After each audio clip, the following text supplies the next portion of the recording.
All right. Toxic people are masterful at blame shifting and will stop at nothing to avoid accountability. One of the techniques that's commonly used to blame shift or avoid accountability is what's called projection.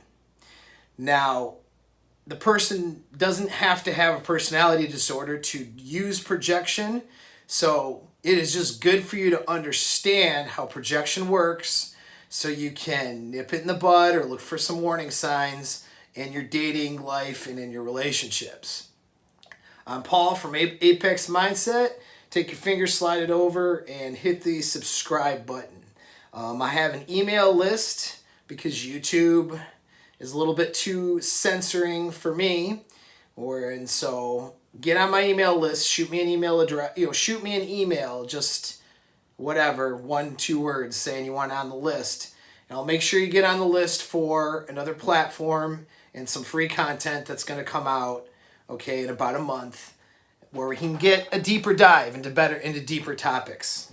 Okay, so all right, let's talk about a projection. So projection is blaming the other person for things that he or she is doing herself. Okay, so it's just blaming the other person for doing something that he's doing or she's doing, actually doing. All right, so in other words, here's a common one: being really paranoid about cheating and saying blaming the other person, accusing them of cheating when that partner is in fact the person who's cheating. You see, or in an argument, someone says, "Well, you catch her in a lie," and she tries to shift it and say, "Well, you've been lying to me." And then she'll try to say or claim that she'll twist your words around or whatever to say that you're the one who's lying. You know what I mean? As if it'll justify the lie she got caught in. So those are a couple ways these things show up, and it's called projection. Now, let's get into Evo Psych 101 a little bit so we understand a little bit about blame shifting and stuff and how projection can show up. That'll help us frame the difference between toxic and non-toxic relationships or people, because people in general can do things that are not productive or not good or maybe toxic, but they're generally healthy people. All right? Just because someone does a behavior or has a tendency to do something that's not a good thing, that doesn't mean that they are 100% BPD or 100% narcissistic. Okay, so there's different degrees and different ways to distinguish the two. All right. Now, as far as blaming is concerned, and this will be an unpopular opinion for some, but women are just more wired to blame shift. All right. It's generally speaking, it's the dude who's always doing the apologizing. It's the dude who's always having to admit that he was wrong, and it's her that is never doing that, or rarely doing that, or much more rarely doing that, okay? And, there's a couple of reasons why that is, all right? Is that it goes back to a concept I've talked about in other videos, so I won't get too deep in it here, but it's called good chimp, bad chimp, okay? And for men, we call it useful chimp. All right, so I'm talking about just a slang term I made up to talk about your instinctual brain or your hind brain that drives behavior. Your instinct drives emotions, reason, and behavior. It's what pushes you towards it. Now, you have a logical mind. You can make choices to do different things, but your actual internal drive is much framed by our genetic wiring. And so women just evolved to have to be the good chimp. All right, so women survived, got more mating opportunities with higher value men, got status within a tribe based on whether or not they were a good chimp or a bad chimp. Bad chimps, okay, as far as bad female chimps or bad female humans, could get stoned to death or thrown out of the tribe, ostracized, death sentence essentially for being a bad chimp. or being a bad chick. If she broke the morality of the particular religion or a particular tribal, or ideas of what would be considered okay, I mean, she would be a bad person. She would get killed. You know what I mean? So women are very driven and they have an innate need to be a good chimp.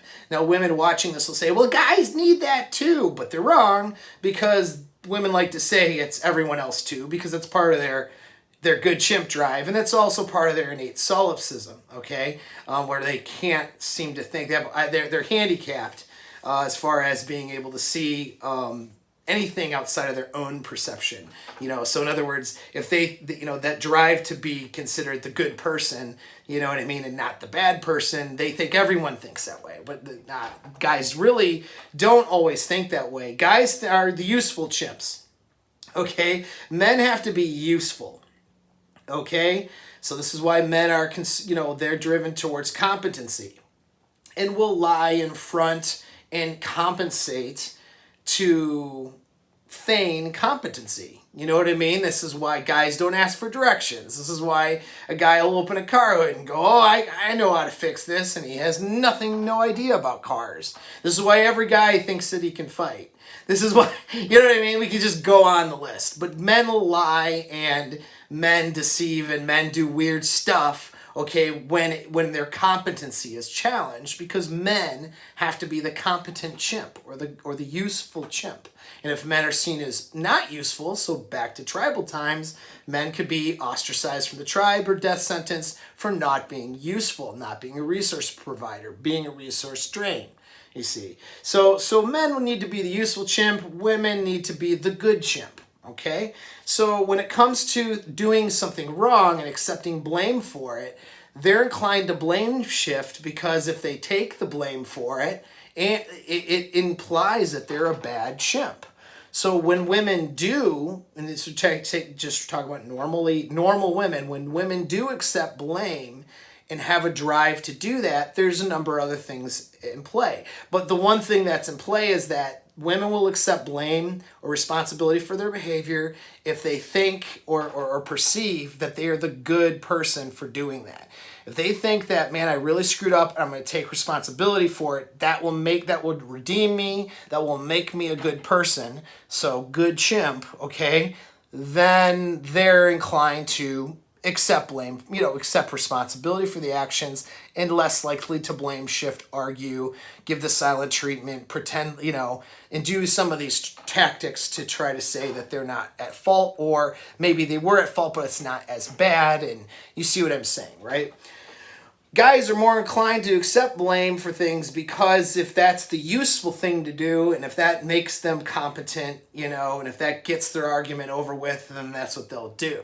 All right? It's not always sincere when guys do it either, but they'll do it just to end an argument half the time. All right? Not to say, and again, someone will say, well, not all women are like that or whatever. Of course, not all women are like that. Okay? But some women are more self-aware than others, and even though their internal drive is going to scream at them to blame shift, they can logically, handle their emotions a little bit better and takes responsibility anyway. But that's a smaller percentage. Okay, the vast majority, are just handicapped when it comes to, taking personal responsibility. So projection is the thing that will happen in normal arguments with women. Okay, and for guys, when guys use projection, it's usually a power play. You know what I mean? It's usually because he's concerned about losing his utility. So he has to, or being perceived as low value in front of this woman that he's arguing with. So he will use projection in order to say, hey, you're not higher value than me because, see, you're a liar too, right? Or you do this thing too, or you're messy too.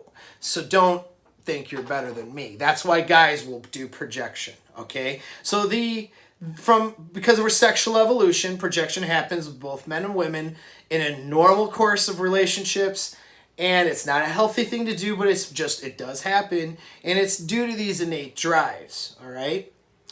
But the difference between a BPD or NPD or just really toxic person in a relationship, in a normal person who just has a behavior that's not very adaptive, not good, not healthy, is the ability to pair bond, okay? And ability to be a little bit self-aware and shift that strategy, So in other words, like if a woman is pair bonded, she's still going to resist taking blame. She's still going to resist taking personal responsibility. That's just called being a woman. All right. Sorry, it's not insulting. This is not a judgment. Okay. This is just the way that it is. All right. It may not be favorable to the gender, but who cares? There's a lot of things that are not favorable to men too. You know what I mean? Like, this isn't a contest. All right. So my lady friends and you guys who share this with your ladies, just tell them that they're still a good chimp and it'll be okay. You're still good. All right. This isn't a judgment. This is just how you're wired. All right. But if she sees herself as a bad chimp by not taking responsibility, then she will do it, and it'll be genuine. Okay. This is a healthy woman. All right.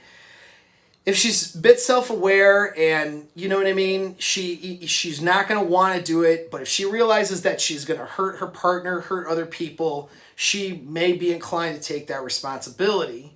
That's, but mainly, if she's harming somebody by not taking responsibility and really hurting her partner, and making things really difficult, then she can see that, then she's going to see, hey, I'm not a good chimp by doing that, and then she will be genuine, take responsibility, have a genuine apology. It may be like pulling teeth to get there, but she'll do it, Now, a guy, if he realizes that he's valuable, he's worthwhile, you know what I mean? Guys will just take responsibility to end arguments a lot of time. Women do that sometimes too, but it's just not part, it's usually done sarcastically, but a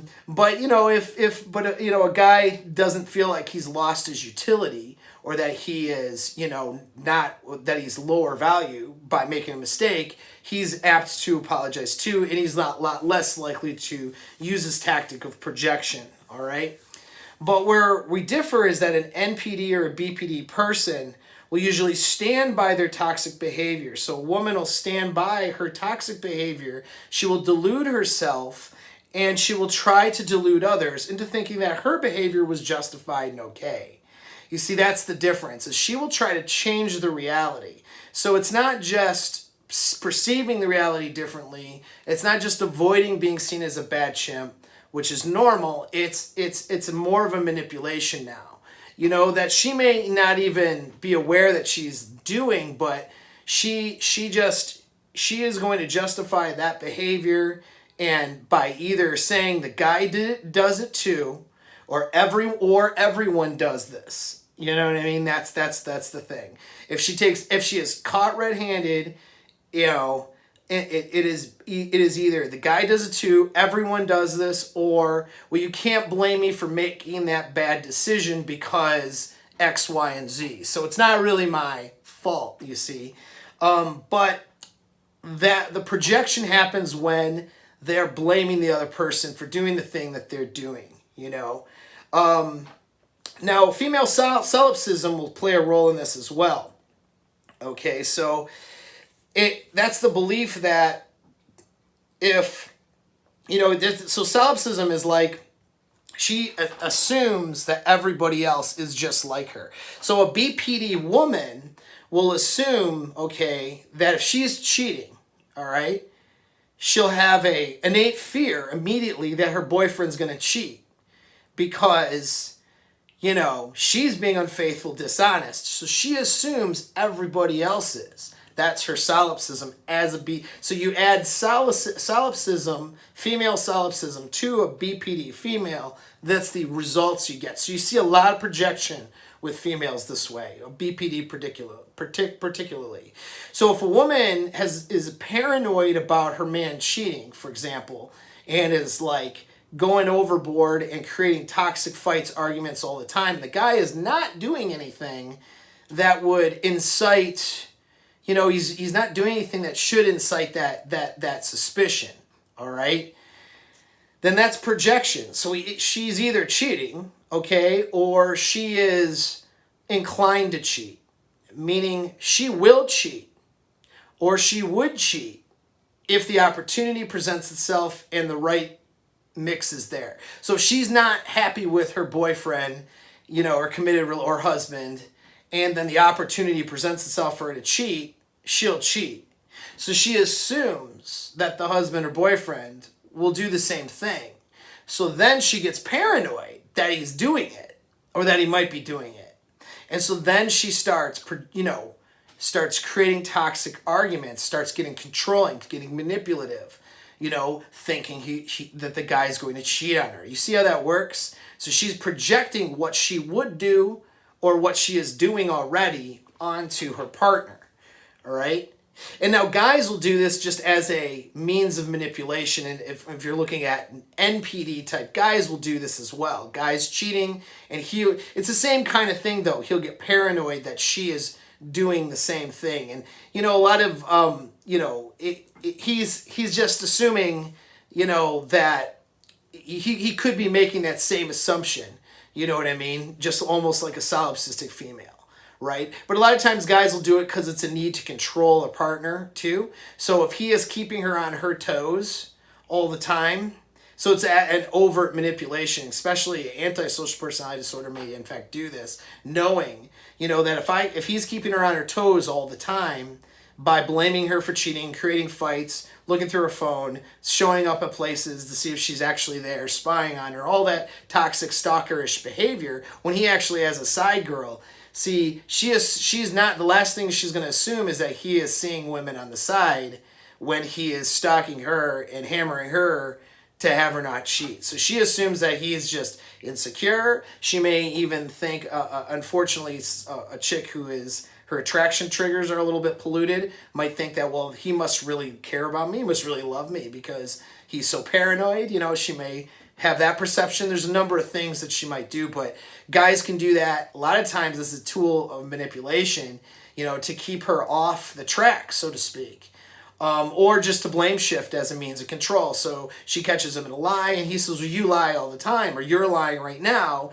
And then he just makes something up that she's, twisting around something she said. So she's like, and then she gets caught. This kind of a gaslighting that happens too, where she gets caught in this whole, this whole reality that isn't real, where she's lying to him too, but she's not lying to him. You see what I'm saying? And so this is what projection does. And projection is very unhealthy behavior. Even when healthy people do it, okay, it's very unhealthy. But it's kind of a telltale sign of somebody with a personality disorder or someone with some deep psychological problems, okay, that is affecting their ability to pair bond. Because their need to blame shift supersedes their pair bonding, if there even is one at all. You know what I mean? So it's more about a power struggle, it's more about winning, it's more about that toxic, abuse relationship of, they're a supply source for them, but there's no actual bond to them like two healthy people. And so when there's no healthy bond, a lot of these things become really important. All right. So how do you apply this? It's, if you're with somebody who is irrationally jealous, irrationally suspicious, or irrationally blaming you for things that you're not actually doing, they very well may be projecting. So if he's always yelling at you and, telling you, getting into arguments with you and saying that you say the wrong things and you make me feel bad all the time or whatever, and you're not doing that, all right, the woman isn't doing that, well, he is probably trying to shield the fact that his behavior is actually making her feel bad. So instead of taking responsibility for his own behavior, which is making her feel bad, he's blaming her for making him feel bad instead. Do you see how that works? It's that he or she is blaming the other person for the behavior or some twisting of the behavior that they're doing. But the infidelity one and infidelity paranoia, and again, we're not talking about some jealousy or some reasonable, and I'm not saying all jealousy is projection, it's definitely not, but if it's this irrational need to control another person or create fights and arguments over, potential infidelity or breaking of that commitment, a lot of times that can be projection. If your chick is assuming you're out cheating on her and after you about that all the time, you better log that up in here as that she may be potentially cheating on you, or that is something that she is definitely capable and willing, not just capable of it, but willing to do, and most likely will do when that opportunity arises. You see, because of that innate solipsism, she assumes you're going to do the exact thing that she would do, and now she's paranoid about it. All right? So look for these signs. Look for if someone is trying to blame you or throw something right back at you, like, hey, you're being disrespectful. Well, you're being disrespectful to me. And it's like, wait a second, I'm not being disrespectful. Yes, you are, because you did this. You see, that's projection. That's a form of blame shifting.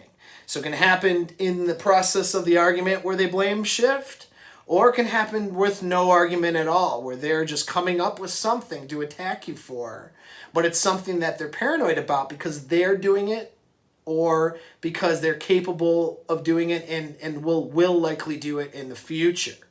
All right? So that's a big problem, a big warning sign. This can show up early in the dating, and you definitely want to kind of vet this one out and sniff this one out. If this tactic is happening, you got to separate whether this projection is happening from a healthy person who just has an unhealthy behavior, or whether it's a toxic person who is going to drag you into a toxic abuse relationship, be it NPD, BPD, whatever. Okay? That's really important, like critical to your whole life, all right, at least for the next few months to a few years, for you to vet this out quickly and to move on from that relationship if it smells like a scenario where they are actually the toxic person who can't pair bond with you, right? You don't want to be in a relationship with someone who can't pair bond with you. I don't care how good they are at sex. I don't care how what your feelings are, your emotions are. Your emotions are not going to solve these problems, all right? If they have these kinds of problems, if they have disorders like that, if they have toxic behavior like that, you won't fix it for them. You're just going to ruin your life as you know it during the duration of that relationship. So don't do it. But projection is, again, a key behavior that you need to look out for. So thanks for the support. All right. Get on that email list. It's I think it's apxmindset@gmail.com. Just get on my email list. All right. I promise you good things are going to happen. Share this with people because not enough of you guys are sharing my content. And I know it's not your full-time job to do that, and that's okay.